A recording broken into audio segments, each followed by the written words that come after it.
नमस्कार। टुडे समाचार में संपूर्ण गोटे के स्वागत है। हम अंजलि। समाचार शुरू करी।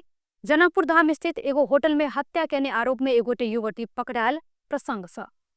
जनकपुर धाम स्थित एगो होटल में छुरा प्रहार क हत्या करने आरोप में एगोटे युवती के प्रहरी पकड़ने। प्रहरी के अनुसार मोहतरी गाउँपालिका 1 पर्सा टोल रहला 32 वर्ष के विमलेश यादव के हत्या अभियोग में 21 वर्ष के जूली झा के पकड़ल गेल। झा मोहतरी के बनौटा घर भक एखन जनकपुर धाम उपमहानगरपालिका 4 डेरा कक रहत आयल छली। साउन 3 गते रात 10:22 के 2 में विमलेश यादव जनकपुर धाम उपमहानगरपालिका 23 स्थित hotel SP and guest house में कोठा नंबर 1 से 2 में प्रवेश करने छल। सीसीटीवी फुटेज आ मोबाइल रिकॉर्ड के आधार में ओ 45 प 4986 नंबर के मोटरसाइकिल में सवार भक अभियुक्त संगे होटल में प्रवेश करने छल। होटल में ओ सनी यादव नाम लिखा का कोठा बुक करने छल। प्रहरी के प्रारंभिक अनुसंधान अनुसार वह रात में 2:22 के 57 में यादव होटल के पहिल तला से खून से लथपथ अवस्था में भुइयां में गिरल सीसीटीवी फुटेज आ मोबाइल रिकॉर्ड में देखायल अछि। जेकरा बाद अभियुक्त जूली झा कुर्ता सुरवाल में खाली पैर पहिल तला से नीचा उतर कर भागल दृश्य में सेहो कैद भेल अछि।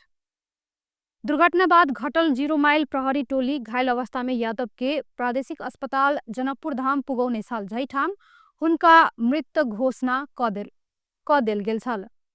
प्रहरी अनुसंधानक क्रम में अभियुक्त जूली झा के 12 बजे मोहतरी के परौल दिस भाग रहल अवस्था में नियंत्रण में लक सार्वजनिक केने अछि। घटनाक थप अनुसंधान जारी रहल जानकारी प्राप्त भेल अछि। धनुषाक एक विद्यालय के कक्षा कोठा में लटकल अवस्था में एगोटे महिला शिक्षिका मृत भेटल अछि। मृतक शिक्षक मिथिला नगरपालिका 8 जमुनीवास के 34 वर्ष के विमला कुमारी मगर रहल अछि। मिथिला नगरपालिका 8 जमुनीवास स्थित जनता राष्ट्रीय आधारभूत विद्यालय के बाल विकास कक्षा कोठा में लटकल अवस्था में भेटल अछि।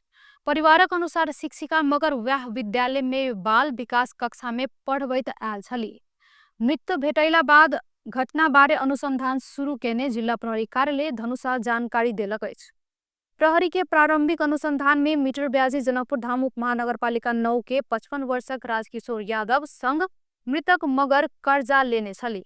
घटनास्थल लग में रहल मगर के ज 11 प 74 92 नंबर के स्कूटी के डिक्की से प्रहरी सुसाइड नोट सेहो बरामद केने जनाओल गेल अछि।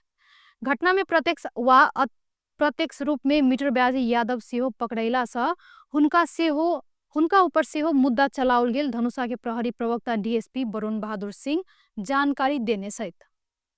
मोहतरी के गौशाला नगरपालिका 5 स्थित गाय बाजार के ठेक्का के लक उत्पन्न विवाद से उग्रज रूप लेला पर दू पक्ष बीच झड़प भेल अछि। झड़प में 4 गोटे घायल सेहो भेल अछि। घायल में से 2 गोटे के अवस्था गंभीर रहल जानकारी आयल अछि। सोम दिन भिनसर ठेक्का रकम संकलन के क्रम में भेल बाताबाती से झड़प के रूप लेला पर वड़ा नंबर 2 के अध्यक्ष श्याम कुमार मंडल, स्थानीय विपिन शाह, विजय यादव आ सुरेंद्र महतो घायल भेल अछि। जहि में से वड़ा अध्यक्ष मंडल आ विजय यादव के अवस्था गंभीर रहला से थप इलाजक लेल काठमांडू रेफर कयल गेल अछि। स्थानीय के अनुसार गाय बाजार के ठेक्का संबंध में गौशाला नगरपालिका आ निगौल गाय गौशाला द्वारा अलगे अलगे ठेक्का लगाओल गेला से ठेक्का रकम उठेबाक विषय में विवाद उत्पन्न भेल अछि। रकम संकलन के प्रयासक क्रम में विवाद बढ़त गेला बाद हाथ पात धैर्य के अवस्था सृजना भेल बताओल गेल अछि।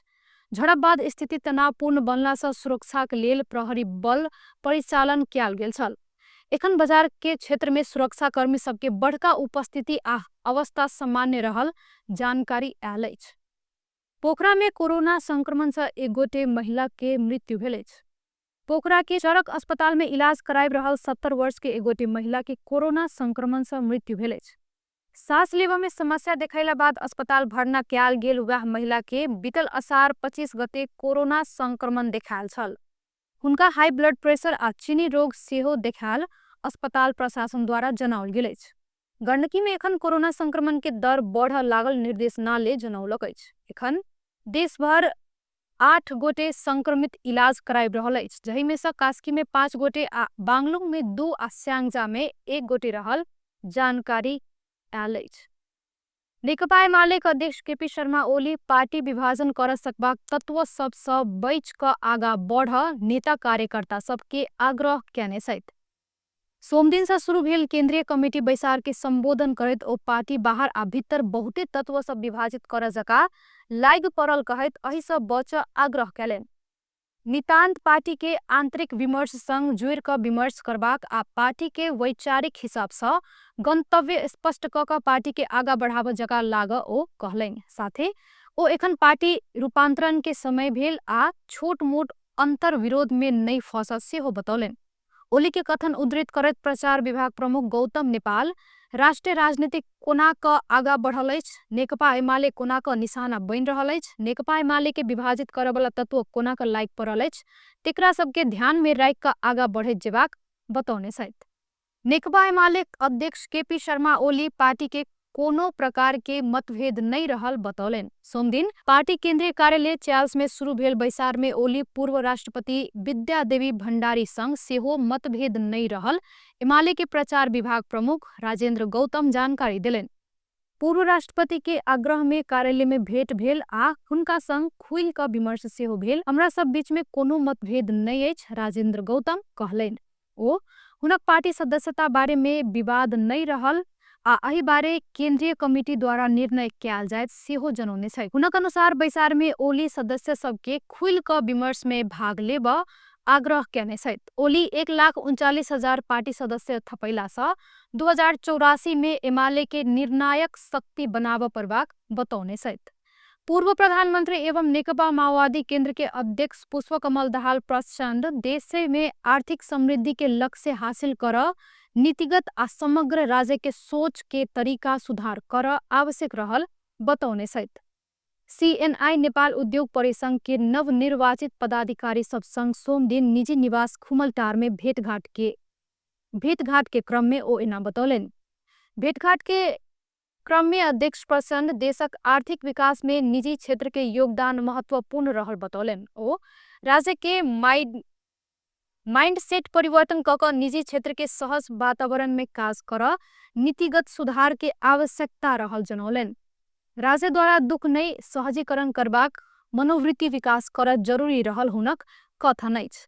सीएनआई के पदाधिकारी सब सेहो मुलुक के आर्थिक समृद्धि के लेल निजी क्षेत्र द्वारा कयल गेल भूमिका आ अध्यक्ष प्रचंड प्रधानमंत्री रहल बेर में भेल सहकार्य वातावरण सशक्त रहल स्मरण करौने छलथि। घूस प्रकरण में तनाल निवर्तमान मंत्री राजकुमार गुप्ता संग अख्तियार दुरुपयोग अनुसंधान आयोग पूछताछ कयने अछि।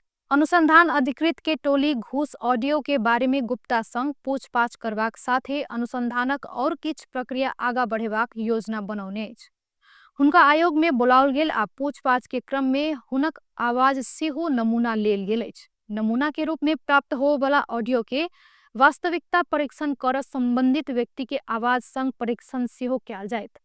मंत्री गुप्ता के आवाज कहि क ऑडियो सार्वजनिक भेल छल, वही के परीक्षण के लेल आयोग हुनका आवाज रिकॉर्ड करौने छल। बीतल हफ्ता कास्की के प्रमुख मालपोत अधिकृत के सरुआ बारे में बिचौलिया कहल गेल एक गोटे व्यक्ति आ मंत्री गुप्ता बीच के संवाद बहराइला बाद चारू बगल दबाव पड़ला बाद ओ राजीनामा सेहो द देने छलथि। एखन देशभर मनसूनी वायु के प्रभाव रहल अछि। मनसून के न्यूनचापीय रेखा सरदर स्थान से किछ उत्तर रहल अछि, जाहि से आई देशभर आंशिक साधारणतया बदली रहल अछि। लुम्बिनी, कर्णाली आ सुदूरपश्चिम प्रदेश लगायत देशक पहाड़ी भूभाग के किछ स्थान में आ बाकी भूभाग के किछ स्थान में मेघ गर्जन, ठनका सहित हल्का सा मध्यम बरसात भेल अछि। बागमती, गंडकी, लुम्बिनी आ सुदूरपश्चिम प्रदेश के एक दो स्थान में भारी बरसात के सेहो संभावना रहल जल तथा मौसम विज्ञान विभाग मौसम पूर्वानुमान महाशाखा जनौलक अछि।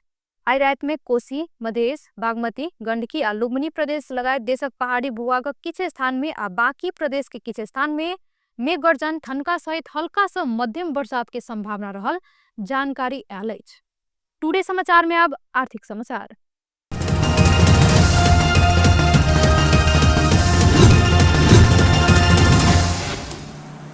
सोमदिन बाजार में सोन चांदी के मोल बढ़ल अछि। नेपाल सोन चांदी व्यवसायी महासंघ के अनुसार आई तेजाबी सोन 400 रुपया से बढ़ कर प्रति तोला 1,93,700 में किन बेच भेल अछि। तहिना आई चांदी के मोल सेहो स्थिर रहित प्रति तोला 2285 रुपैयाँ में किनबेच भ रहल नेपाल सोन चांदी व्यवसायी महासंघ जानकारी करौने अछि। टुडे समाचार में अब अंतर्राष्ट्रीय समाचार।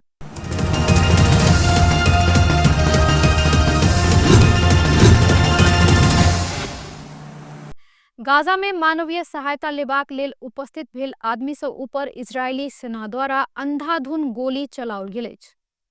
उत्तरी गाजा में मानवीय सहायता के इंतजार में रहल व्यक्ति सब ऊपर इजरायली सेना अंधाधुन गोली चलौला पर 67 गोटे के मृत्यु भेल ओहि ठाम के स्वास्थ्य मंत्रालय के उद्धृत करैत अंतर्राष्ट्रीय समाचार संस्था रोयटर्स बतौलक अछि। पिछला किछ दिन एम्हर गाजा में भुखमरी सँ आदमी सब के अवस्था विकराल बनैत गेल अछि। मानवीय सहायता पर्याप्त मात्रा में पुगेबाक अवस्था नहीं रहल परिस्थिति में गाजा में हजारों आदमी सब भुखमरी सँ आक्रांत रहल गाजा के स्वास्थ्य मंत्रालय जनैलक अछि। शरीर सुखा क हड्डी मात्रे रहल कतेको नागरिक सब भूख के कारण तुरंते मृत्यु दिस जा रहल ओहि ठाम के स्वास्थ्य मंत्रालय जानकारी करौने अछि। रूसी राष्ट्रपति व्लादिमीर पुतिन यूक्रेन संग शांति वार्ता कर तैयार रहल बतौने छथि। ओ अंतर्राष्ट्रीय समुदाय सब संग संवाद में रूसी पक्ष बातचीत मार्फत दृढ़ समाधान कर इच्छुक रहल संकेत देने समाचार संस्था रोयटर्स जनौलक अछि। ओ अपना सब शांतिपूर्ण समाधानक पक्ष में रहल बतौलनि। यदि यूक्रेन आ पश्चिम देश सब वार्ता के मार्ग अपनाबत तैयार अछि त हमहू सेहो तैयार रहल राष्ट्रपति पुतिन के कथन अछि। यह कथन से रूस यूक्रेन युद्ध के अंत्य के लेल कूटनीतिक प्रयास के फेर से सक्रिय बनेबाक खबर आयल अछि। तैयो यूक्रेनी सरकार आ हुनक सहयोगी पश्चिमी देश सब और कड़ा शर्त में मात्रे वार्ता में बैसबाक अडान में रहल अछि। एहि बीच युद्धग्रस्त क्षेत्र सब में हिंसा जहिना के तहिना रहैत आयल मुदा पुतिन के यह अभिव्यक्ति शांति प्रक्रिया आगा बढ़ाव संभव होब सकबाक विश्लेषक सब बतौने अछि। बीता सोम दिन अमेरिकी राष्ट्रपति डोनाल्ड ट्रंप रूस ऊपर नया कर के घोषणा करबाक आ यूक्रेन के शक्तिशाली सैन्य हथियार देबाक बतौने छलैथ। एहि से पहिने ट्रंप रूस के युद्ध विराम में सहमत होबा वा और प्रतिबंध के सामना कर 50 दिन के समय देने छलैथ। यूक्रेन ऊपर लगातार हमला केने कहैत ट्रंप पिछला समय पुतिन संग खिसियाल सेहो छलैथ। 3 वर्ष आगा शुरू भेल रूस यूक्रेन युद्ध में एखन धरि बड़का मानवीय क्षति आ भौतिक क्षति भ चुकल जानकारी प्राप्त भेल अछि।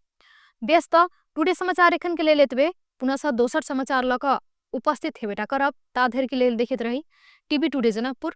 नमस्कार।